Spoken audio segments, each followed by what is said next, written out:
अगर आप इस कहानी का पिछला भाग देखना चाहते हैं तो उसका लिंक मैं आपको डिस्क्रिप्शन बॉक्स में दे दूँगी और साथ में कमेंट बॉक्स में पिन भी कर दूँगी, आप वहाँ से भी जाकर देख सकते हैं। अच्छा अपनी कार से मीरा को हर जगह ढूंढ रहा था पर मीरा कहीं मिल नहीं रही थी। उसने अपनी कार को एक लेक के पास रोका और स्टीयरिंग पर अपना सर रखकर खुद से बोला, कहाँ हो मीरा, कहाँ चली गई तुम तो ऐसी नहीं थी, तुम तो सबका जवाब देना जानती थी। फिर इनके द्वारा की गई बेवजह इंसल्ट को सहन क्यों करती रही, क्यों? तभी उसके कानों में एक आवाज़ आती है, इसकी वजह तुम ही तो हो। इस सवाल का क्या मतलब है? अच्छा जब जवाब सुनकर आवाज़ की दिशा में देखता है तो वो खुद को अपने बगल की सीट पर बैठा देखता है। अच्छा हैरानी से बोला, तुम कौन हो? मैं तुम्हारी अंतरात्मा हूँ। क्यों हैरानी हो रही है मुझे यहाँ देखकर? अच्छा बोला, यहाँ क्यों आए हो? ये बताने कि क्यों तुम्हें मीरा के लिए बुरा लग रहा है। आखिर ये सब तुम्हारी वजह से ही तो हुआ है। तुमने ही उसे अपनी मिस्ट्रेस बनने पर मजबूर किया। आज तुम्हारे मेंटली और फिजिकली टॉर्चर की वजह से वो इतना टूट गई है कि अपने लिए स्टंट भी उठाना भूल चुकी है। आज क्यों बुरा लग रहा है तुम्हें? तुम भी तो उसे तोड़ना ही चाहते थे। तुम्हें तो आज खुशी मनानी चाहिए। आखिर तुम कामयाब हुए उसे दर्द देने में, उसे तोड़ने में। तो ये दर्द तुम्हें क्यों हो रहा है? अच्छा बोला, चुप हो जाओ, जाओ यहाँ से, चले जाओ। मैंने कहा अकेला छोड़ दो मुझे। ये सब वो अपने कानों पर हाथ रखकर बोल रहा था। तभी वो साया गायब हो जाता है। वो एक लंबी सांस छोड़ता है और अपनी गाड़ी से निकलकर बाहर आता है और जोर से अपना हाथ गाड़ी की बोनट पर मारता है। जब वो अपना सर झुकाए सामने देखता है तो उसकी आंखें हैरानी और चमक से भर जाती हैं, क्योंकि सामने ही लेक के पास मीरा अपना सर घुटनों में छिपाए बैठी थी। हालांकि उसका चेहरा नहीं दिख रहा था, लेकिन फिर भी अच्छे ने उसे पहचान लिया था। वो लंबे लंबे कदमों से मीरा की ओर बढ़ता है और जब वो उसके पास पहुंचता है तब उसके कानों में मीरा की सिसकियों की आवाज़ आती है। अच्छ जल्दी से उसे खड़ा करता है। इस बीच मीरा हैरानी और डर से भर जाती है, लेकिन अच्छ को देखकर वो थोड़ी शांत होती है। तभी अच्छ उसे खींचकर अपने सीने से लगा लेता है। पहले मीरा को कुछ समझ नहीं आता है, लेकिन जब वो अच्छ की बात सुनती है जो बेचैनी से बोल रहा था, डरा दिया था तुमने, पता है कितनी देर से ढूंढ रहा हूँ तुम्हें। डर गया था कि कहीं तुम्हें कुछ हो तो नहीं गया, आइंदा से ऐसा मत करना। उसकी बातों में अपनापन और फिक्र के एहसास ने मीरा को वार्म से भर दिया। वो उसकी बाहों में खुद को अब सेफ फील कर रही थी। उसने रोना शुरू कर दिया, शायद अपने मन का गुबार बाहर निकाल रही थी। अच्छ ने भी उसे नहीं रोका। वो मीरा को अपनी बाहों में थामे अपने सुकून को महसूस कर रहा था, जो उसे तब से नहीं मिला था जब से मीरा की गायब होने की खबर मिली थी। अच्छ और मीरा ने अपनी आंखें बंद की थी। उनकी आंखों में कुछ धुंधला सा दिखा। जहाँ एक लड़की रो रही थी जिसकी उम्र कोई 4 साल की थी, वहीं एक लड़का उसे अपने सीने से लगाए चुप कर आ रहा था। लड़की बोली, अक्कूद तुम मुझे हमेशा प्रोटेक्ट करोगे ना? लड़का बोला, हाँ मायू। लड़की बोली, पक्का हमेशा ऐसे ही मुझे प्रोटेक्ट करना? लड़का बोला, प्रॉमिस, हमेशा करूँगा। मीरा जो अच्छ की बाहों में अपनी आंखें बंद किए खड़ी थी, उसने कहा, पक्का हमेशा ऐसे ही प्रोटेक्ट करोगे ना? अच्छ बोला, प्रॉमिस, हमेशा करूँगा। इसके बाद दोनों को रियलाइज़ होता है कि अभी अभी दोनों ने क्या कहा, तो दोनों ही एक दूसरे से दूर हो सॉफ्ट एक्सप्रेशन से एक दूसरे को देखे जा रहे थे। अच्छा और मीरा को समझ ही नहीं आया कि अभी अभी क्या हुआ है। क्या दोनों ने जो सुना, जो महसूस किया वो सच था या सिर्फ एक भ्रम? मीरा और अच्छ अभी भी एक दूसरे को देख रहे थे कि तभी उनका ध्यान अच्छ की फ़ोन की आवाज़ से टूटा। दोनों इधर उधर देखने लगे। अच्छ ने अपना फ़ोन उठाया। फ़ोन पर अच्छ बोला, हेलो, क्या हुआ, कम हुआ कि नहीं? उधर से कुछ बोला जाता है जिसे सुन अच्छ बोलता है, ठीक है मैं आ रहा हूँ। कुछ देर में अच्छ और मीरा दोनों अच्छ की कार में थे। दोनों ही अभी यही सोच रहे थे कि वो क्या एहसास था जो दोनों को ही अपने अतीत की उन यादों का एहसास करा गई जो उन दोनों के लिए ही अनमोल थे। मीरा अच्छ से उस बारे में पूछने को सोचती है, लेकिन फिर कुछ सोचकर चुप ही रहती है। तभी अच्छ कार उसके मेंशन के बाहर रुकती है। अच्छ मीरा को कार से उतार कर उसका हाथ पकड़कर अंदर ले जाता है, लेकिन अंदर का नज़ारा देखकर मीरा की आंखें बड़ी हो जाती हैं। उसे सामने का नज़ारा देखकर ही समझ में नहीं आ रहा था कि वो क्या कहे। तभी उसे अच्छ की आवाज़ आती है, तुम रुक क्यों गई? अंदर चलो, अभी पूरी पिक्चर बाकी है। मीरा को समझ ही नहीं आ रहा था, क्योंकि उनके सामने हीना और उसकी सहेलियां ज़मीन पर घुटनों के बल बैठी थीं। उन सभी की आंखों से आंसू गिर रहे थे। अच्छ जाकर सोफे पर किसी राजा की तरह बैठ जाता है। वह देखता है कि मीरा बस खड़ी है, तो उसने उसे खींचकर अपने पास बिठा लिया और उसकी कमर में अपने हाथ डालकर उसे खुद से चिपका लिया। मीरा उसके एक्शन से हैरान रह गई और साथ साथ हिना और उसकी सहेलियां भी। मीरा खुद को अच्छ की पकड़ से छुड़ाने की कोशिश करती रही, लेकिन अच्छ उसे अच्छे से और जोर से पकड़कर खुद से सटा लेता है और बोलता है, क्या हो गया, चुपचाप बैठो ना, अभी मैंने कहा ना पूरी फिल्म बाकी है। फिर हिना की तरफ देखकर बोलता है, तुम बताओ क्या बोली थी तुम मीरा के बारे में। हिना, जिसकी हालत पहले से ही खराब थी, वह अच्छ को मीरा के साथ देखकर और डर जाती है। उसे अपने करने पर खुद ही गुस्सा आ रहा था कि क्यों वह साइना की बात मानकर मीरा को इंसल्ट करने पहुंच गई। वह अच्छे से माफ़ी मांगते हुए कहती है, आई एम सॉरी सर, मुझे माफ़ कर दीजिए, मुझे नहीं पता था कि मिस मीरा आपके लिए इतनी इम्पोर्टेंट है। मैंने यह सब साइना के कहने पर किया था। अच्छा बोला, तुम मेरे लिए काम करती हो कि साइना के लिए। हिना बोली, सर आपके लिए करती हूँ, बट वो मेरी बेस्ट फ्रेंड है, उसने मेरी बहुत हेल्प की थी जब मेरी माँ का एक्सीडेंट हुआ था, तो मैंने बस। अच्छ की आगे की बात सुनकर वो डर से कांपने लगी। हिना बोल ही रही थी कि अच्छ उसकी बात काट कर बोलता है, सिर्फ ये कारण तो नहीं, let me explain everything. First reason ये है कि उसने तुम्हें पैसे दिए, सेकंड कि तुमने पैसों के लिए उसके कहने पर किसी को फंसाया था और उसके साथ की वन नाइट स्टैंड वीडियो उसके पास है, और जो तुम अपनी माँ की ऑपरेशन की पैसे की बात कर रही हो वो उसने सिर्फ इसलिए दिए थे क्योंकि तुम्हारी माँ की एक्सीडेंट में उसका भी हाथ था। अच्छ की मुँह से सारी सच्चाई सुनने के बाद तो हिना के पैरों तले ज़मीन खिसक गई थी, लेकिन अच्छ ने आगे कहा, और कल जो तुमने किया वो सिर्फ इसलिए क्योंकि तुम उस इंसान से बचना चाहती थी जो तुम्हें उस रात के बाद अपनी ज़बरदस्ती की मिस्ट्रेस बना के रखा हुआ है, जिससे बचाने का वादा किया था साइना ने। ये बोल वो एक डेविल स्माइल करने लगता है। हिना के साथ की सभी लड़कियां उसे घृणा भरी नज़रों से देखने लगती हैं। जिन नज़रों से वो आज सुबह मीरा को देख रही थी, अब वो नज़रें हिना की तरफ थी। अच्छा बोला, तुमने मीरा को मेरे साथ देखकर उसे ये सब बोला था ना, तो अब बताओ तुम क्या हो। हिना बोली, मुझे माफ़ कर दीजिए सर, प्लीज़ सर। अच्छा, रायचंद की डिक्शनरी में माफ़ी नहीं होती है, सिर्फ सज़ा होती है। ये बोल वो एक आदमी को बोलता है, काम शुरू करो। उसके बोलते ही वो आदमी अपने हाथ में एक बोतल लेकर आता है और हिना के हाथों पर डाल देता है। आह, एक जोरदार चीख के साथ हिना जोर जोर से रोने लगती है क्योंकि उसके हाथों पर एसिड डाला गया था। हिना की ये हाल देखकर मीरा गुस्से से भर जाती है, माना कि हिना ने उसके साथ गलत किया था, लेकिन किसी लड़की के साथ ऐसे मीरा कभी भी बर्दाश्त नहीं कर सकती है। मीरा बोली, आपका दिमाग तो सही है, ये आप क्या कर रहे हैं, छोड़ दीजिए उसे। अच्छ मीरा का हाथ जिस पर चोट लगी थी और खून सूखा था उसे पकड़कर बोलता है, ये करने की सज़ा है। मीरा बोली, आप इतने क्रूर कैसे हो सकते हैं, माना कि उसने ये सही नहीं किया, लेकिन आपको कोई हक नहीं है उसके साथ ऐसा करने का। ये बोल वो उठने को होती है कि अच्छ उसे पकड़कर बोलता है अपने आदमी से, ले जाओ इन सबको, और इनमें से किसी को भी अब कहीं भी जॉब नहीं मिलनी चाहिए, और मिस हिना को इनकी फ्रेंड के पास छोड़ाओ। इतना बोलकर अच्छ ज़बरदस्ती मीरा को अपनी गोद में उठाकर अपने कमरे में लेकर चला जाता है। मीरा उसकी गोद से उतरने के लिए स्ट्रगल कर रही थी। मीरा बोली, ये आप क्या कर रहे हैं, छोड़िए मुझे। अच्छ मीरा को कमरे में ला चुका था और अपने एक पैर से दरवाज़ा भी बंद कर दिया था। अच्छ ने मीरा को आहिस्ता से बेड पर बैठाया और ड्रॉ से एक फर्स्ट एड बॉक्स निकाल कर लाया। अच्छ ने बहुत ही प्यार से मीरा के हाथों को एंटीसेप्टिक से क्लीन करके उस पर बैंडेज लगा दिया। अभी भी दर्द हो रहा है तुम्हें, कहीं और तो चोट नहीं ना लगी, क्या हम डॉक्टर के पास चलें, अच्छ ने कहा। मीरा, जो अब तक अच्छ को ये सब करते हुए ध्यान से देख रही थी, वो बोलती है, आपको इतना करने की ज़रूरत नहीं है, मैं इतनी भी इम्पोर्टेंट नहीं हूँ। अच्छ मीरा को देखकर एक स्माइल करता है, फिर उसके चेहरे के पास जाकर उसके कानों में बोलता है, तुम मेरी हो, सिर्फ मेरी, तो तुम और तुमसे जुड़ी हर बात मेरे लिए इम्पोर्टेंट है। लेकिन मुझे एक बात समझ में नहीं आई, जो लड़की मुझसे हुई पहली मुलाकात में ही मुझे इतना सुना कर गई थी, जो अभी कुछ भी गलत बर्दाश्त नहीं कर सकती थी, वो आज इतना सब कुछ क्यों बर्दाश्त कर गई और कुछ बोली भी नहीं। उसकी बात पर मीरा एक फीकी मुस्कान के साथ बोली, मैं आज भी उनकी बातें बर्दाश्त नहीं करती, अगर वो गलत बोल रही होती, उनकी बातें सही ही तो थी। मैं आपके साथ आपकी मिस्ट्रेस बनकर ही तो रह रही हूँ ताकि पैसे ले सकूँ आपसे। हालांकि ये पूरा सच भी नहीं है, लेकिन झूठ भी नहीं है। ये सब बोलते हुए मीरा की आंखें नम हो गई थी, आंसू उसके गालों पर भी आ गए थे। अच्छ ने जब ये सुना तो उसे भी बहुत हर्ट हुआ कि मीरा उसकी वजह से ये सब झेल रही है। मीरा अपना चेहरा दूसरी ओर किए बैठी थी। अच्छ ने मीरा का चेहरा प्यार से पकड़कर अपनी ओर किया, उसके आंसू पोंछ कर बोला, आज के बाद किसी की भी इतनी हिम्मत नहीं होगी कि वो तुम्हें यानी कि मेरी गर्लफ्रेंड को कुछ भी बोल सके।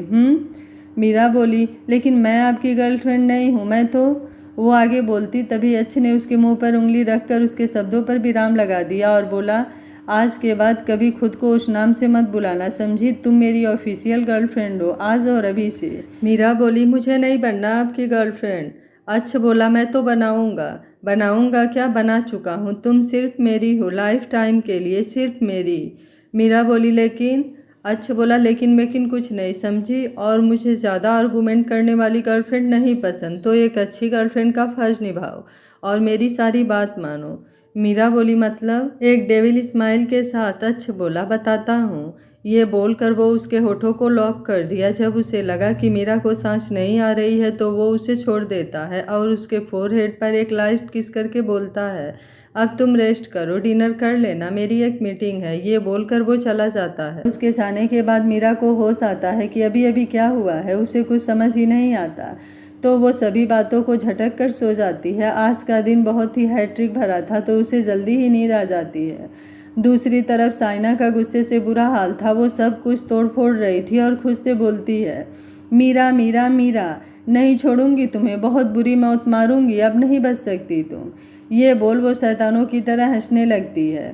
मीरा गहरी नींद में सो चुकी थी। रात के 2 बजे अच्छा वापस आया। वो सीधे कमरे में गया जहाँ मीरा सो रही थी। कमरे में सारी लाइट बंद थी, बस खिड़की से चाँद की रोशनी अंदर आ रही थी जो कि मीरा के बेदाग चेहरे को और भी खूबसूरत बना रही थी। अच्छे एक आकर्षण से खिंचा उसकी ओर बढ़ जाता है। अच्छ ने देखा मीरा के कुछ बाल उसके चेहरे पर उड़कर आ रहे थे जिससे वो नींद में ही गुनगुना रही थी, तो उसने हाथ बढ़ाकर उसके बालों को चेहरे से हटा दिया जिससे नींद में ही उसके चेहरे पर स्माइल आ जाती है। अचानक से अच्छ की नज़र मीरा के होठों पर गई और आज शाम का उसका मीरा को किस करना याद आ गया। उसका दिल कर रहा था वो मीरा के होठों को एक बार फिर से छू ले, लेकिन उसने अपने ख्याल को साइड में झटका और जाने को मुड़ा ही था कि मीरा ने नींद में ही उसका हाथ पकड़ लिया और करवट लेकर सो गई। अच्छ को अब समझ ही नहीं आ रहा था कि वो क्या करे। वो भी बहुत थका हुआ था और उसे भी नींद आ रही थी, तो वो भी उसी के पास मीरा को बाहों में भरकर सो गया। अगली सुबह मीरा की नींद सूरज की रोशनी मुंह पर पड़ने से खुलती है। वो उठने की कोशिश करती है तो उसे एहसास होता है कि वो किसी की बाहों में है। जब वो अपनी नज़रें अपने साइड में करती है तो उसके सामने अच्छ का हैंडसम चेहरा होता है। अच्छ उसे किसी छोटे बच्चे की तरह पकड़कर सो रहा था। वो इस समय बहुत ही इनोसेंट दिख रहा था। उसके माथे पर उसके बिखरे बाल, उसकी वो शार्प नोज, हल्की बियर्ड और परफेक्ट जॉ लाइन। आज मीरा शायद पहली बार उसके इतने पास से और उसे ध्यान से देख रही थी। अच्छ को देखकर न जाने क्यों उसके पेट में तितलियां उड़ने लगती हैं। तभी उसके कानों में अच्छ की फ़ोन की रिंगटोन की आवाज़ आती है। आवाज़ से अच्छ की नींद भी टूटने लगती है। ये एहसास होते ही मीरा अपनी आंखें बंद करके नींद में होने का दिखावा करती है। अच्छ की नींद पूरी तरह से खुल चुकी थी। वो जब अपनी बाहों में मीरा को देखता है तो उसके चेहरे पर एक स्माइल आ जाती है और वो जल्दी से फ़ोन लेकर बालकनी में चला जाता है। उसके जाते ही मीरा भागकर बाथरूम में चली जाती है। जब अच्छ मीरा को ना पाकर समझ जाता है कि वो बाथरूम में है, वो भी दूसरे रूम में रेडी होने चला जाता है। कुछ देर में मीरा तैयार होकर नीचे आती है तो देखती है कि अच्छ डाइनिंग टेबल पर बैठा कॉफ़ी पी रहा था। उसे देखकर एक पल को मीरा रुक जाती है क्योंकि उसका सामना करने से कतरा रही थी। वो जाने ही वाली थी कि उसके कानों में एक आवाज़ आती है, कहाँ जा रही हो? आओ बैठो, नाश्ता करो, हमें ऑफिस के लिए लेट हो रहा है। उसकी बात सुन मीरा को न चाहते हुए भी आना पड़ा। वो आकर अपनी जगह पर बैठ जाती है और नाश्ता करने लगती है। इस बीच उसने एक बार भी अच्छ की ओर नहीं देखा था। उसकी शर्म अच्छ से छिपी नहीं थी और ये महसूस कर उसके चेहरे पर एक स्माइल थी। कुछ देर में दोनों ऑफिस के लिए निकल जाते हैं। जैसे ही दोनों ऑफिस पहुंचते हैं, आज ऑफिस में सभी शांत थे क्योंकि सभी को पता चल गया था कि हीना और उसकी सहेलियों के साथ क्या हुआ था। ये जानकर किसी की भी हिम्मत नहीं हुई कि वो मीरा को कुछ भी बोल सके। मीरा अपने केबिन में बैठकर काम कर रही थी। उसका फ़ोन बजता है। अच्छ उसे अपने केबिन में बुलाता है। कुछ देर में अच्छ और मीरा केबिन में बैठकर एक मीटिंग की तैयारी कर रहे थे। तभी राजीव आकर उन दोनों को चलने को बोलता है। मीटिंग एक 5 स्टार होटल में थी। अच्छ और राजीव मीरा के साथ चले जाते हैं। रास्ते में एक बिजनेस पार्टनर से मिलने की वजह से राजीव और अच्छ कुछ बात करने लगते हैं और मीरा उनके बुक रूम की ओर चली जाती है जहां मीटिंग थी। कुछ देर में जब अच्छ और राजीव उस रूम में जाते हैं जहां मीटिंग होनी थी तो वहां का नज़ारा देख दोनों हैरान हो जाते हैं। और अच्छी के चेहरे पर दुनिया जहाँ का गुस्सा होता है और उसकी मुट्ठियाँ कसी हुई थी। वहीं दूसरी तरफ मिहिर के घर पर मिहिर उस लड़की के सामने काउच पर बैठा काम कर रहा था। उसकी उंगलियां लैपटॉप पर नाच रही थी। उसके कानों में एक आवाज़ आती है, वो सामने देखता है। उसकी आंखें खुशी से झूम उठी थी क्योंकि उस लड़की ने अपने आंखें खोल दी थी और अपने हाथ उठा रही थी, जिससे उसके साइड टेबल पर रखा गिलास गिर जाता है। मिहिर उसके पास जाकर खुशी से उसे अपने सीने से लगा लेता है और उसके चेहरे को अपने हाथों में भरकर बोलता है, जान तुम्हें होश आ गया, तुम ठीक हो गई। ये बोलते हुए उसकी आंखें नम हो गई थी और होठ थरथरा रहे थे। तभी उसके कानों में एक आवाज़ आती है, कौन है आप? और मैं कौन हूँ? ये सुनते ही मिहिर के चेहरे पर जो चमक थी वो गायब हो जाती है। कुछ देर बाद उस लड़की को कुछ डॉक्टर चेक कर रहे थे और मिहिर उस रूम के बाहर चक्कर लगा रहा था। कुछ देर में डॉक्टर बाहर आते हैं और मिहिर से कहते हैं, देखिए मिस्टर मिहिर, अब वो ठीक है लेकिन वो अपनी यादें भूल चुकी हैं। मिहिर बोला, क्या उसे कभी याद नहीं आएगा? डॉक्टर बोले, ऐसा नहीं है, उन्हें सब याद आएगा। बहुत लंबे समय से कोमा में रहने के बाद ये नेचुरल है। उनकी यादें धीरे धीरे वापस आएंगी। लेकिन मिहिर बोला, लेकिन क्या डॉक्टर? जैसा कि आपको पता है, जब वो हमें मिली थी तो उनकी कंडीशन क्या थी, उनके साथ क्या हुआ था? अगर उनकी अच्छी यादें पहले आएँ तो ठीक है, लेकिन बुरी यादों से उन्हें पैनिक अटैक आ सकता है। तब आपको ज़्यादा ध्यान देना होगा। एक बात का ध्यान रखिएगा कि वो ज़बरदस्ती ना तो कुछ याद करें ना याद दिलाया जाए, नहीं तो उनके लिए प्रॉब्लम हो सकती है, जिससे उन्हें शायद कभी भी कुछ भी याद न आए या फिर ब्रेन हैमरेज भी हो सकता है। इतना बोल वो चले जाते हैं। डॉक्टर की बातें सुनकर मिहिर तो एकदम जड़ हो जाता है। उसे समझ में नहीं आता है कि आज वो खुश हो या दुखी हो। आज उसका प्यार होश में आया था लेकिन अपनी सभी यादें भूल चुका था। उसकी यादें आना भी उसके लिए एक खतरे की तरह ही था। डॉक्टर थोड़ी देर में चले जाते हैं। उसके बाद मिहिर कमरे में आकर देखता है तो वह लड़की बेड पर सोई रहती है। वो देखता है कि अभी वह नींद में थी। मिहिर जाकर उसके पास बैठता है, उसका हाथ पकड़कर अपने होठों से लगाकर प्यार से बोलता है, जान प्लीज़ आप ऐसा मत करो। इतने साल से तुम्हें होश में आने का इंतज़ार कर रहा हूँ। आज होश में आने के बाद भी तुम ऐसे मत करो मेरे साथ। बहुत दर्द हो रहा है, प्लीज़ पहचान लो मुझे, मैं तुम्हारा हूँ, आज भी तुम्हारा ही हूँ। वही मिहिर जो कॉलेज में तुम्हें देखने के लिए तरसता था, तुमसे बात करने को तरसता था, आज भी तुम्हारा इंतज़ार कर रहा हूँ। तभी उसके कंधे पर कोई हाथ रखता है। वह पलट के देखता है तो उसकी दाई माँ होती हैं जो उससे प्यार से बोलती हैं, सब ठीक हो जाएगा, मेरी बात मान। तो यह एक अच्छा संकेत है कि बच्ची को कुछ याद नहीं है। तू ही बता, उन यादों को याद करके कौन खुश रह सकता था? सोच कर देख, भगवान ने तुझे एक मौका दिया है उसके साथ नई यादें बनाने का। अच्छी यादें हैं जिनमें कोई दर्द ना हो, कोई तड़प ना हो, सिर्फ खुशियाँ हों। मुझे तुझ पर पूरा यकीन है बेटा, तू ज़रूर ये कर देगा। तू उसकी ज़िंदगी में इतनी खुशियाँ भरेगा, इतनी खुशियाँ भरेगा कि अगर उसे पुरानी यादें आएंगी तो तुम यादों में बसी हुई वो बुरी यादें तेरी दी हुई खुशियों के आगे फीकी पड़ जाएंगी। दाई माँ की बात सुनकर मिहिर को अंधेरे में एक रोशनी की किरण दिखाई देती है। वह अपना सर हाँ में हिलाकर दाई माँ से कहता है, आप सही कह रही हैं दाई माँ, मैं आपसे वादा करता हूँ मैं अपनी जान को ज़िंदगी में इतनी खुशियाँ भर दूँगा कि उसकी यादों में बसी उन बुरी यादों को वह कभी भी याद ही नहीं कर पाएगी। उसे वह बुरी यादें मेरी दी हुई खुशियों के आगे नज़र नहीं आएंगी, वह उन्हें पूरी तरह से भूल जाएगी। याद रहेगी तो सिर्फ और सिर्फ मेरी प्यार, मेरा दी हुई खुशियाँ। दाई माँ हाँ में सिर हिलाती है, फिर वो वहाँ से चली जाती है और मिहिर आसी का हाथ पकड़े वहीं बैठा रहता है। जी हाँ, यह लड़की कोई और नहीं, आसी ही है जो उस दिन जलते हुए घर में बच गई थी। उसे बचाने वाला कोई और नहीं बल्कि मिहिर ही था। यह बात किसी को भी नहीं पता, अच्छ को भी नहीं पता है कि उसकी बहन आसी अभी भी जिंदा है। दूसरी ओर जब अच्छा और राजीव मीटिंग के लिए बुक रूम में जाते हैं तो वहाँ का नज़ारा देख लेते हैं। अच्छ की आंखें गुस्से से लाल हो जाती है और वह अपनी मुट्ठियाँ भींच लेता है क्योंकि उसके सामने मीरा स्माइल करते हुए किसी लड़के की सीने से लगी हुई थी। दिखने में वो लड़का भी कम नहीं था, गोरा रंग, 6 feet height, strong personality.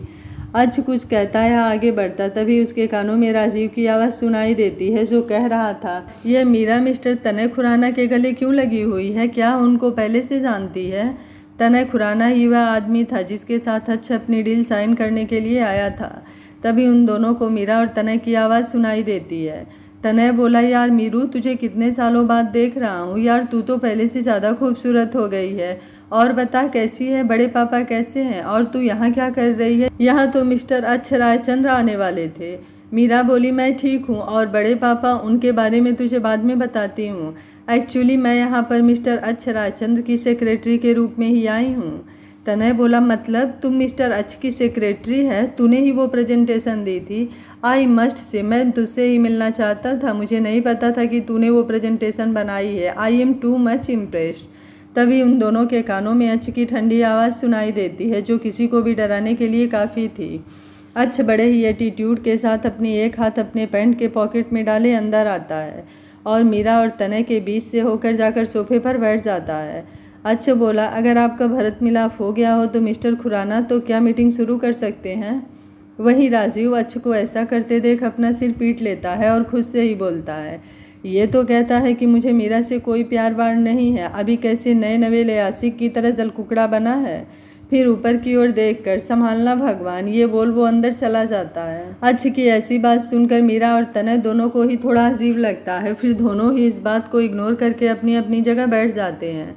Rajiv बोला तो मीटिंग स्टार्ट करते हैं। अच्छ जो अभी भी तनय को खा जाने वाली नज़र से देख रहा था, वो बोलता है मीटिंग करने आए हैं तो मीटिंग ही करेंगे ना, मेरा टाइम बहुत ज़्यादा इम्पोर्टेंट है, मीटिंग स्टार्ट करो। तनय को अच्छ का ऐसा बोलना थोड़ा अजीब लगता है, लेकिन फिर भी वह सभी बातों को इग्नोर करके मीटिंग स्टार्ट करता है। प्रोजेक्ट पर डिस्कशन काफ़ी देर तक होता है, जो काफ़ी लंबा चलता है, इसलिए लंच टाइम भी हो जाता है। तब जाकर उनकी मीटिंग ख़त्म होती है। अच्छ बोला तो मिस्टर तनय, आपका प्रोजेक्ट मुझे काफ़ी पसंद आया और इस पर जो प्रेजेंटेशन बनी हो वो मुझे बहुत अच्छी लगी, लेकिन मुझे कुछ डाउट है।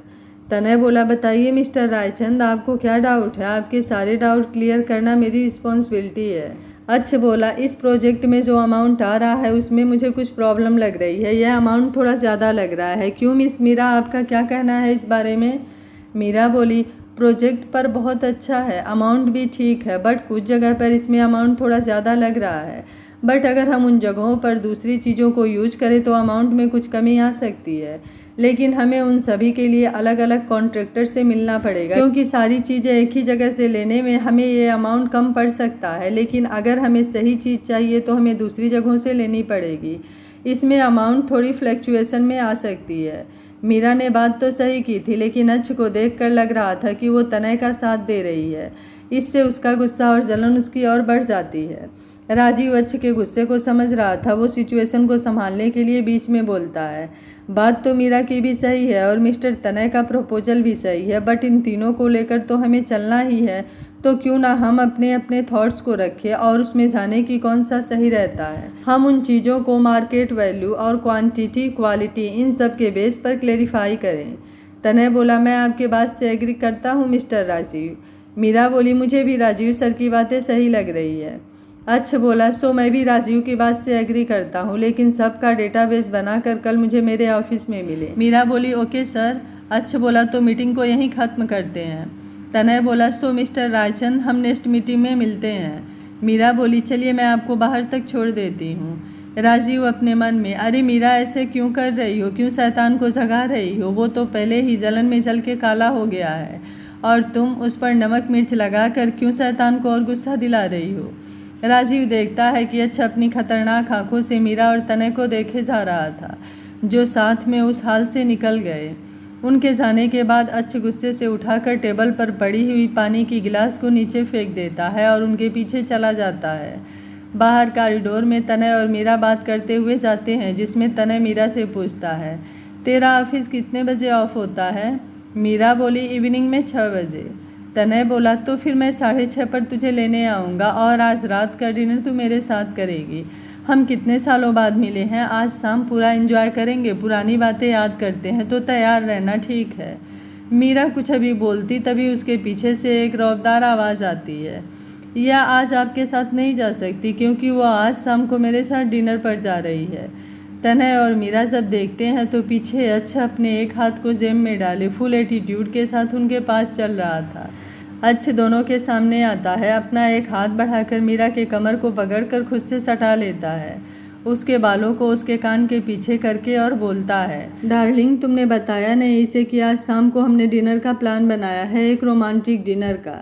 मीरा कंफ्यूज थी, उसे तो कुछ समझ में ही नहीं आया था वो क्या बोले क्या नहीं बोले। और दूसरी तरफ तनय के सामने अच्छ के करीब होकर थोड़ी एम्बेरेस्ड फील कर रही थी।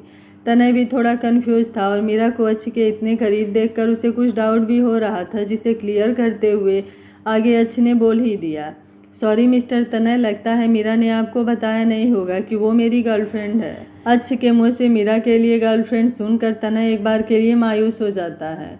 मीरा को भी तनय के लिए अच्छा नहीं लग रहा था, क्योंकि वो शुरू से जानती थी कि तनय उसे पसंद करता था, लेकिन मीरा उसे सिर्फ एक दोस्त मानती थी, जिसकी वजह से वह अपनी फीलिंग्स को कंट्रोल करके मीरा के साथ एक फ्रेंडशिप ही रखता था। मीरा तनय को कुछ कहना चाहती थी, लेकिन अपनी कमर पर अच्छ की हाथों की टाइट ग्रिप को फील कर वो चुप हो जाती है और अच्छ उसे लिए हुए आगे बढ़ जाता है। तनय बेचारा मायूस होकर वहाँ से निकल जाता है। ये सब ड्रामा होते हुए राजीव भी देख रहा था। वो अपना सर ऊपर करके बोलता है, भगवान, इसका कुछ नहीं हो सकता, इसकी जेलसी तो नेक्स्ट लेवल तक पहुंच गई है, बस मीरा को इसके कहर से बचा लेना। इतना बोल वो भी निकल जाता है। अच्छ मीरा को लेकर लिफ्ट में चला जाता है। वो मीरा को लिफ्ट की दीवार से सटाकर बोलता है, क्या रिश्ता है तुम्हारा उसके साथ? हाँ, और तुम्हारी हिम्मत कैसे हुई उसके गले लगने की? भूल गई कि तुम मेरी गर्लफ्रेंड हो, और मुझे ये बिल्कुल भी बर्दाश्त नहीं है कि मेरी गर्लफ्रेंड को कोई दूसरा शख्स छुए भी। मीरा बोली, आपका दिमाग तो ठिकाने पर है ना, वो सिर्फ मेरा एक अच्छा दोस्त है और कुछ नहीं। और रही बात आपकी गर्लफ्रेंड होने की, तो मैंने ये एक्सेप्ट नहीं किया। हमारे बीच आज भी सिर्फ एक कॉन्ट्रैक्ट है। जिस दिन वो ख़त्म हो जाएगा उस दिन आपका मुझ पर से सभी राइट भी ख़त्म हो जाएगा। ये सब बोलते हुए मीरा खुद को अच्छ की बाहों से छुड़ाने की कोशिश में लगी हुई थी। अच्छ ने जैसे ही सुना कि मीरा उसे छोड़कर जाने की बातें कर रही है, तो उसका गुस्सा और बढ़ गया। उसकी मीरा पर पकड़ और भी टाइट हो गई और उसने गुस्से से लिफ्ट को टेरेस की तरफ ऑन कर दिया। लिफ्ट सीधा जाकर उस होटल के टेरेस पर खुली। अच्छ सीधा उसके बाजू को पकड़कर उसे टेरेस पर ले आया और टेरेस की दीवार से लगाकर खड़ा कर दिया। अच्छ गुस्से में दांत पीसते हुए अपने एक एक शब्द को चबा चबा के बोल रहा था, क्या कहा तुमने? तुम मुझे छोड़कर जाओगी? तुम्हारी इतनी हिम्मत, तुमने मुझे छोड़ने की बात कही? यह बोलकर अच्छ बिना रुके उसे फोर्सफुली किस करने लगता है। वह किस के जरिए अपना पूरा गुस्सा उस पर उतार रहा था और उसके होठों को बाइट भी कर रहा था। कुछ देर में मीरा के होठों से खून निकलने लगता है। इसका एहसास अच्छ को होता है, लेकिन वह अपने गुस्से में था, उसे कुछ दिखाई नहीं दे रहा था। वह मीरा को जब रिलीज करता है, जब मीरा की सांस फूलने लगती है, अच्छ के छोड़ते ही मीरा जोर जोर से सांस लेने लगती है। मीरा को कुछ समझ ही नहीं आ रहा था कि वो ऐसा क्यों कर रहा है, क्योंकि उसके कॉन्ट्रैक्ट में लिखा था कि जब उनका कॉन्ट्रैक्ट पूरा हो जाएगा तो उन दोनों के रास्ते अलग अलग हो जाएंगे, उन दोनों का एक दूसरे से कोई मतलब नहीं रहेगा। तो फिर आज अच्छ को इस बात पर इतना गुस्सा क्यों आ रहा है? थोड़ी देर बाद मीरा के कानों में अच्छ की आवाज़ आती है, जो कह रहा था, एक बात ध्यान से सुनना, तुम मुझे छोड़कर कभी नहीं जाओगी। रही बात कॉन्ट्रैक्ट की, तो उस कॉन्ट्रैक्ट से मुझे अब कोई लेना देना नहीं है। अब मैं सिर्फ इतना जानता हूँ कि तुम मेरी गर्लफ्रेंड हो और तुम मुझे छोड़कर कभी भी किसी भी हालत में कभी नहीं जाओगी। अगर जाने की सोचा भी तो मुझसे बुरा कोई नहीं होगा, ये बात याद रखना। इतना बोल अच्छ अपने हाथों को उठाकर मीरा के होठों पर लगे खून को साफ करता है और उसके बिखरे हुए बालों को अपने हाथों से ठीक करता है। अच्छ झुककर मीरा के कानों में कहता है, मेरी बात को याद रखना, तुम सिर्फ मेरी हो। मुझे छोड़कर जाने के बारे में दोबारा कभी इन होठों से मत बोलना। ऐसा बोलते हुए वह उसके होठों को अपने अंगूठों से सहला रहा था, जिसकी वजह से मीरा की बॉडी में गूसेप्स उठ रहे थे। मीरा कुछ कहने की कोशिश करती है, तभी अच्छ का फ़ोन रिंग करने लगता है। अच्छ देखता है कि उसे राजीव कॉल कर रहा है, तो वह फ़ोन अटेंड करके दूसरी ओर चला जाता है। मीरा अभी भी बुद्ध बनी खड़ी रहती है। उसे तो समझ में ही नहीं आ रहा था कि अच्छा आजकल ऐसा क्यों बिहेव कर रहा है, क्योंकि वह उसे अपनी मिस्ट्रेस की जगह अपनी गर्लफ्रेंड बना के रखना चाहता है। कहीं उसे उससे मीरा बोली, नहीं नहीं, ये मैं क्या सोच रही हूँ, इस राक्षस को मुझसे प्यार कभी हो ही नहीं सकता। यह सिर्फ एक नाटक कर रहा है, मुझे इसके जाल में नहीं फंसना है। मुझे अपना कॉन्ट्रैक्ट जिस दिन पूरा हो जाएगा, जिस दिन बड़े पापा ठीक हो जाएंगे, उस दिन उसके सारे पैसे लौटाकर मैं इससे दूर चली जाऊंगी। मुझे नहीं रहना इस इंसान के आसपास। मेरा यह सोच ही रही थी कि तभी अच्छे उसके सामने आकर कहता है, चलो राजीव हमारा वेट कर रहा है, जल्दी चलना है। यह बोल मीरा का हाथ पकड़ के जल्दी से लिफ्ट में चला जाता है। अच्छ लिफ्ट से ग्राउंड फ्लोर के बटन को प्रेस कर देता है। इस पूरे प्रक्रिया के दौरान अच्छ ने एक बार भी मीरा का हाथ नहीं छोड़ा था। लगभग आधे घंटे के बाद मीरा अपने ऑफिस पहुंचते हैं। ने इस समय भी मीरा का हाथ पकड़ रखा था। वह मीरा को उसके केबिन में नहीं जाने दे रहा था और उसे लेकर अपने केबिन में चला जाता है। लेकिन केबिन में घुसते ही मीरा के सामने जो दिखता है उसे देखकर उसकी आंखें शौक के मारे खुली की खुली रह जाती हैं, क्योंकि केबिन में एक साइड जहां सोफा लगा हुआ था वहां पर बहुत ही खूबसूरती से लंच अरेंज किया गया था। उसके अरेंजमेंट देखकर लग रही थी वह कोई केबिन न होकर वो एरिया एक 5 स्टार होटल का लंच साइड हो। मीरा ये सब देखकर हैरान थी। इतने टाइम में वो को अच्छे से जान गई थी कि को अपना केबिन हमेशा वेल सेटेड चाहिए होता है। उसे बिल्कुल भी नहीं पसंद है कि उसके केबिन में अनवांटेड कुछ भी हो। आज उसके केबिन में ये सब उसके लिए शौक की तरह था। वह भी शौक में ही थी कि उसे की आवाज़ आती है जो उसे अपने साथ चलने को बोल रहा था। मीरा का हाथ पकड़े वहाँ लगी एक चेयर पर बैठता है और अपने दूसरे साइड बैठ जाता है। मीरा जब लंच टेबल पर देखती है तो वहाँ पर लंच में जो भी रखा हुआ था वह सभी उसके पसंदीदा की डिशेस थी। मीरा से पूछती है, ये सब क्या है सर? बोला, लगता है तुम भूल गई हो कि मैंने तुम्हारे दोस्त के सामने क्या कहा था कि आज हम रोमांटिक लंच पर जा रहे हैं, तो वही है ये सब। मीरा बोली, बट सर मुझे यहाँ आपके साथ लंच नहीं करना है। बोला, बट मुझे तो यहीं अपनी गर्लफ्रेंड के साथ लंच करना है और देखो आज सब कुछ तुम्हारी पसंद का है, तो बातें बंद करो और लंच को एंजॉय करो और साथ में मेरी कंपनी को भी। मीरा बोली, मुझे आप एक बात क्लियर बताइए, आप ये सब क्यों कर रहे हैं? मुझे कुछ समझ में नहीं आ रहा है। बोला, इसमें समझने जैसा क्या है? तुम मेरी गर्लफ्रेंड हो, मैं तुम्हारे साथ यहाँ लंच कर रहा हूँ। आखिर सभी गर्लफ्रेंड तो यही चाहती हैं कि उनका बॉयफ्रेंड उनके साथ टाइम स्पेंड करे, उन्हें प्यार करे, उन्हें रोमांटिक डिनर लंच पर ले जाए। तो मैं भी वही कर रहा हूँ अपनी गर्लफ्रेंड के लिए। यह सबको एक प्यारी सी स्माइल के साथ कह रहा था, लेकिन मीरा को उसकी स्माइल देखकर अच्छा नहीं लग रहा था। मीरा बोली, मुझे यही जानना है कि क्यों हैप्पी गर्लफ्रेंड बॉयफ्रेंड वाला नाटक आप कर रहे हैं? बोला, मैं कोई नाटक नहीं कर रहा हूँ, मैं एकदम सीरियस हूँ। यह बोलते हुए के चेहरे पर पूरी सीरियसनेस नज़र आ रही थी और वह मीरा के बार बार इस तरह से क्वेश्चन करने पर इरिटेट भी हो रहा था। मीरा गुस्से से खड़ी होती है और बोलती है, यही मुझे जानना है कि आखिर आप ऐसा क्यों कर रहे हैं? मुझे नहीं बनना आपकी गर्लफ्रेंड, हमारे बीच कॉन्ट्रैक्ट है। मैं जब तक कॉन्ट्रैक्ट पूरा नहीं करती तब तक आपकी मिस्ट्रेस बनकर रहूँगी। तो फिर यह सब क्यों कर रहे हैं? आपको क्या मिल जाएगा आपको यह सब करने से? मीरा के ऐसे गुस्सा होने से भी गुस्सा हो जाता है। वह गुस्से से मीरा को पकड़कर साइड की दीवार से लगा देता है और गुस्से से अपने शब्दों को कहता है, मैंने आज तुम्हें क्लियर बता दिया था कि मैं उस कॉन्ट्रैक्ट को अब नहीं मानता। तुम अब सिर्फ और सिर्फ मेरी गर्लफ्रेंड हो। आज के बाद खुद के लिए मिस्टर जैसे शब्दों का प्रयोग मत करना। मुझे आपके शब्दों पर 1% भी यकीन नहीं है, मीरा ने कहा। तो तुम्हें यकीन दिलाने के लिए मुझे क्या करना होगा बताओ? ने कहा, मुझे यकीन दिलाने की कोई ज़रूरत नहीं है, क्योंकि नहीं रहना मुझे आपकी गर्लफ्रेंड बनकर। आपको ये बात क्यों समझ में नहीं आती?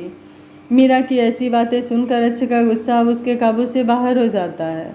वह गुस्से से मीरा को दोनों बाजू को पकड़कर बोलता है, तो किसकी गर्लफ्रेंड बनना चाहती हो तुम? उस तने की? हाँ बोलो। एक बात मेरी ध्यान से सुनो, अगर उस तने के आसपास भी तुम दिखी या तुम्हारे आसपास वो दिखा तो उसे बर्बाद करने में मुझे 1 सेकंड का भी समय नहीं लगेगा। आज की बात अपने दिमाग में बिठा लो, तुम मेरी गर्लफ्रेंड हो और हमेशा रहोगी। मुझसे दूर जाने के बारे में सोचना भी मत, क्योंकि यह तो इस जन्म में होने से रहा और अगर आगे के जन्म में भी तुम मिली तो तुम मेरी ही रहोगी। मीरा अपने आंसुओं से भरी हुई आंखों से को देखती है और बोलती है, क्यों कर रहे हैं आप ये सब? क्या मिल जाएगा आपको यह सब करके? मैं नहीं जानती कि आपको मुझसे क्या दुश्मनी है, लेकिन ये ज़रूर समझ गई हूँ कि मुझे हर्ट करके आपको खुशी मिलती है। और अगर मुझे हर्ट करने का आपका कोई नया तरीका है तो बता दीजिए, मैं पहले से तैयार रहूँगी। मीरा की आंखों में आंसू देखकर एक पल के लिए पिघल जाता है, फिर अपने हाथों से उसके आंसुओं को पोंछकर प्यार से कहता है, मैं तुम्हें हर्ट नहीं करना चाहता हूँ। शुरुआत में मैंने तुम्हें बहुत हर्ट किया है, फिजिकली और मेंटली दोनों, लेकिन यकीन मानो अब ऐसा कुछ नहीं है। मैं सच में तुम्हें पसंद करता हूँ, तुम्हें अपने पास रखना चाहता हूँ, अपना बनाना चाहता हूँ। बताओ, रहोगी हमेशा हमेशा के लिए मेरी बनकर? बहुत पसंद करता हूँ तुम्हें, तुम पर एक खरोच भी बर्दाश्त नहीं हो सकती। तुम्हें दूसरों के साथ देखता हूँ तो दिल में एक आग लग जाती है। डर लगता है कि तुम्हें कोई मुझसे छीन कर ना ले जाए। बहुत डरता हूँ तुम्हें खोने से। मीरा अपनी आश्चर्य से भरी निगाहों से को देख रही थी। उसे अभी भी यकीन नहीं हो रहा था कि ऐसा भी हो सकता है। क्या उसे अच्छ पर भरोसा करना चाहिए? मीरा अभी भी अच्छ को ही देख रही थी। तभी उसे अच्छ का उसको बार बार अपनी मिस्ट्रेस कहना, उसकी इंसल्ट करना सब एक रील की तरह उसकी आंखों के सामने आ जाता है और वो अच्छ को धक्का देकर खुद से दूर कर देती है और एक तिरछी स्माइल के साथ बोलती है, भरोसा और वो भी आप। शायद आप भूल रहे हैं लेकिन मैं नहीं भूल सकती। अपनी मुसीबत में मैं आपके पास गई थी अपने बड़े पापा की जान की भीख मांगने, लेकिन आपने क्या किया? याद नहीं तो याद दिलाती हूँ। आपने मुझे मजबूर किया खुद को बेचने पर, मजबूर किया कि मैं अपनी आबरू का सौदा करूँ और आपकी मिस्ट्रेस बनूँ। कोई भी लड़की मरना पसंद करेगी लेकिन किसी की मिस्ट्रेस बनना नहीं। लेकिन आपने मुझे उसके लिए मजबूर किया कि मैं अपनी आबरू का सौदा करूं। और आज आप कहते हैं कि आप मुझे पसंद करते हैं, मैं आपका भरोसा करूं? सॉरी मिस्टर राजचंद, लेकिन आप पर भरोसा मैं कर ही नहीं सकती और पसंद तो बहुत दूर है। तो आप बस वही करिए जो आप अभी तक करते आ रहे हैं, treat me like your mistress. ये बोल वो उसके केबिन से चली जाती है और अपने केबिन में जाकर दरवाज़ा बंद करके उस दरवाजे के सहारे लगकर रोने लगती है। जब उसका रोकर मन कुछ हल्का हो जाता है तो वो अपने आंसू पोंछ कर खुद से बोलती है, नहीं मीरा, तू कमज़ोर नहीं पड़ सकती, तुझे अभी बहुत कुछ करना है, बस एक बार बड़े पापा ठीक हो जाएं। ये बोल वो अपने आंसू पोंछती है और फ्रेश होकर अपना काम करने लगती है। दूसरी तरफ मीरा के जाने के बाद अच्छ ने अपने केबिन का नक्शा बिगाड़ दिया था। उसका कोट वहीं ज़मीन पर पड़ा था। उसके शर्ट के कुछ बटन खुले थे। जो खाना कुछ देर पहले बहुत ही खूबसूरती से सजा था वो अब ज़मीन पर था और अच्छ सिगरेट पिए जा रहा था। उसका पूरा केबिन धुएं से भरा था। जब राजीव उसके केबिन में आता है तो ये सब देखकर हैरान रह जाता है। वहीं दूसरी तरफ मिहिर के घर में मिहिर ने आशी को उसका नाम बताया और उसे बताया कि वो उसकी फियोंसे है और उसका एक्सीडेंट हो गया था और वो कोमा में थी इतने सालों से। और आशी ने उसकी बात का विश्वास भी कर लिया। उसे मिहिर का बिहेवियर भी काफ़ी पसंद था। वो उसके कमरे में ही सोता था लेकिन काउच पर। वो कभी भी उस पर कोई हक नहीं जताता था, ना ही उसके करीब आता था और आशी को उसका यही बर्ताव बहुत पसंद था। दाई माँ ने भी उसे बताया था कि इतने सालों से मिहिर ने उसका कितना ध्यान रखा है। डॉक्टर ने मना कर दिया था लेकिन मिहिर ने आश नहीं छोड़ी थी। ये सब आशी को मिहिर के लिए सोचने पर मजबूर कर रहा था। आज मिहिर आशी को गार्डन लेकर गया था।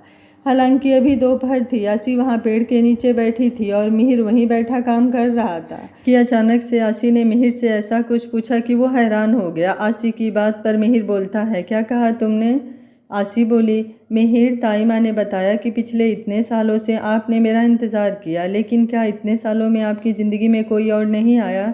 क्या इतना प्यार भी कोई कर सकता है? क्या आप सच में मुझसे इतना प्यार करते हैं? ये बोल वो मिहिर की आंखों में देखने लगती है। मिहिर को उसकी आंखों में आज वही एहसास दिख रहे थे जो उसे सालों पहले दिखते थे, जो उसे एक अलग ही खुशी दे रहा था। मिहिर ने कहा, तुम सच में जानना चाहती हो कि मैंने इतना इंतज़ार कैसे किया?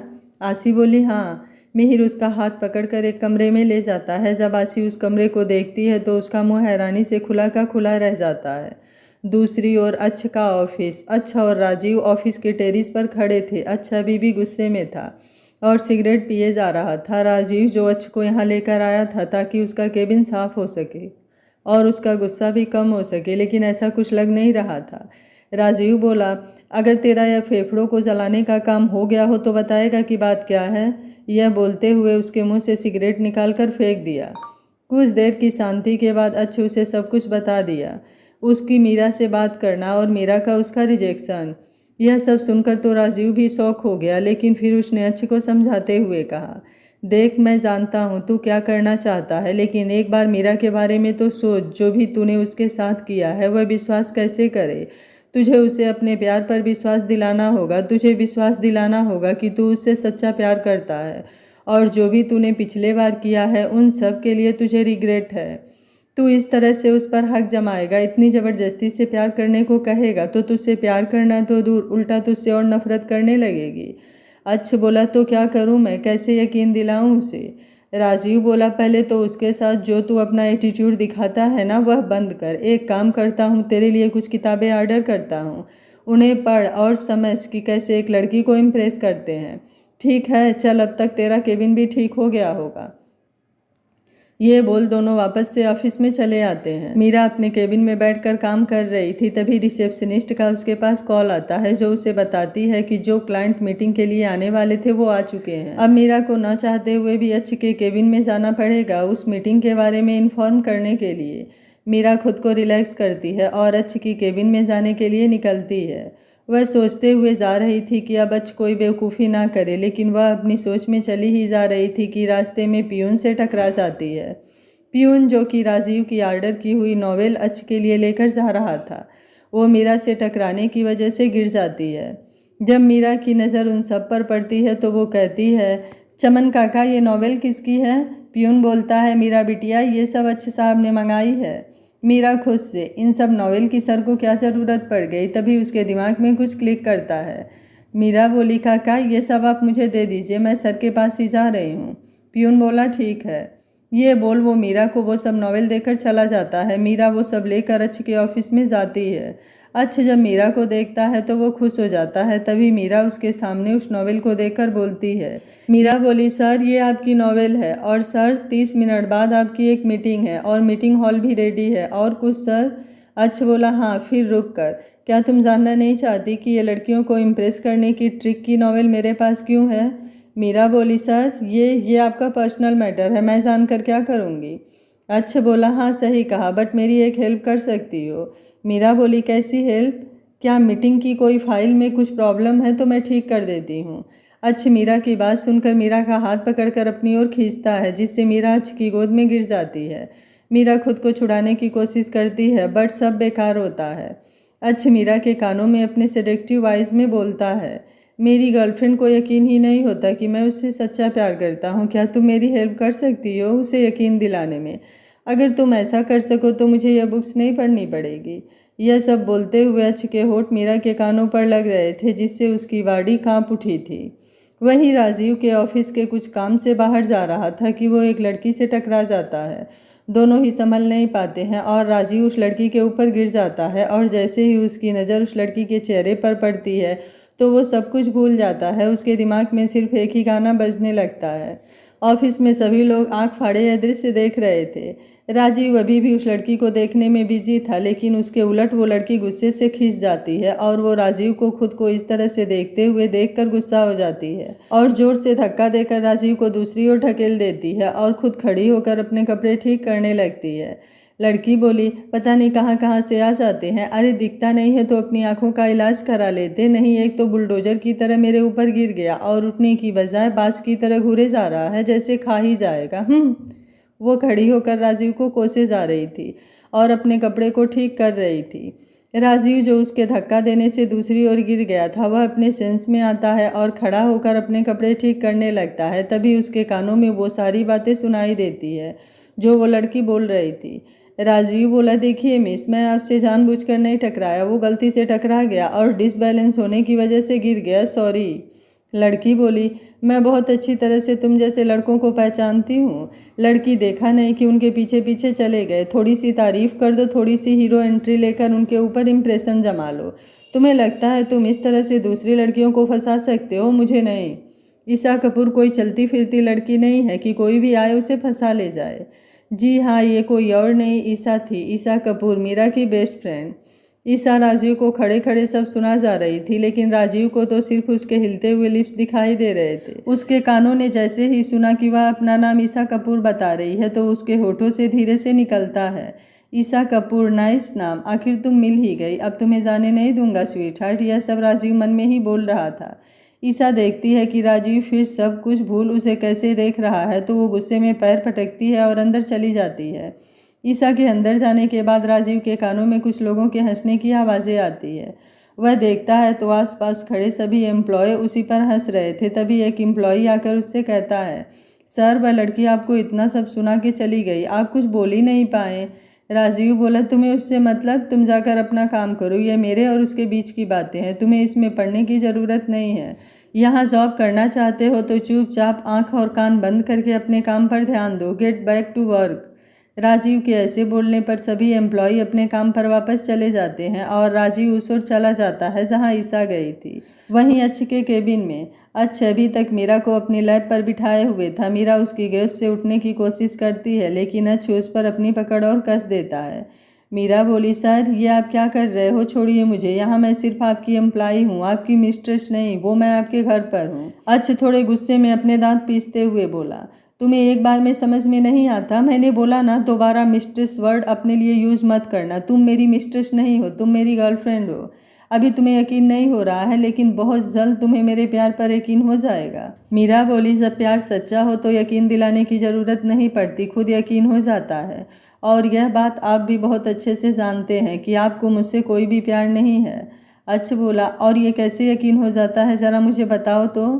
मीरा बोली, जिस इंसान से प्यार होता है उसके लिए आंखों में प्यार के इमोशन साफ साफ होते हैं और अपने प्यार के लिए रिस्पेक्ट होती है, लेकिन आपकी आंखों में मुझे उनमें से कुछ भी नहीं दिखाई देता।